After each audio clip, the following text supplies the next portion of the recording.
প্রিয় দর্শক, আজকে শেয়ার করব ছাদে আমি কিছু গাছ লাগিয়েছিলাম। তো বেগুন গাছে 2টা বেগুন ধরেছে আর গাছে প্রচুর পরিমাণে এই যে দেখুন ফুল ধরেছে।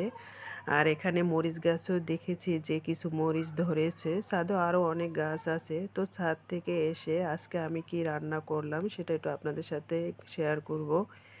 এখানে চালের গুঁড়া, তো চালের গুঁড়া আজকে আমি রুটি বানাবো আর মুরগি নারকেল দিয়ে ঝোল করব। যেহেতু শীতের দিনে এই পিঠাটা আমাদের বরিশাল অঞ্চলে খুবই খেয়ে থাকে। তো নারকেল দিয়ে ঝোল করা এবং চালের রুটি খাওয়া এই শীতে ধুম পড়ে যায়, তো আমিও ব্যতিক্রম নই।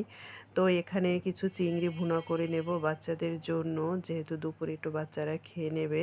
তো এই মুরগিটা আমার এখন কষানো একেবারে শেষ। এখন আমি এর ভিতরে পানি দিয়ে দেব পরিমাণ মতো। এদিকে রুটি বানানো আমার একেবারে শেষ হয়ে গিয়েছে। রুটিগুলো এখন আমি ছেঁকে নেব। তো আজকের এই রুটিটা বানানো আমার বেশি একটা ভালো হয় না, কারণ এই রুটির আটাটা আমি একেবারেই সেদ্ধ করতে পারি না। সারা জীবন আমার বড় বোন আম্মা করেছে, আমি বসে বসে শুধু খেয়েছি। এখন তো আমাকেই করতে হচ্ছে। এই যে রুটিগুলো একেবারে বানানো শেষ। তো আমার ভিডিওটা কেমন লাগলো অবশ্যই জানাবেন। আল্লাহ হাফেজ।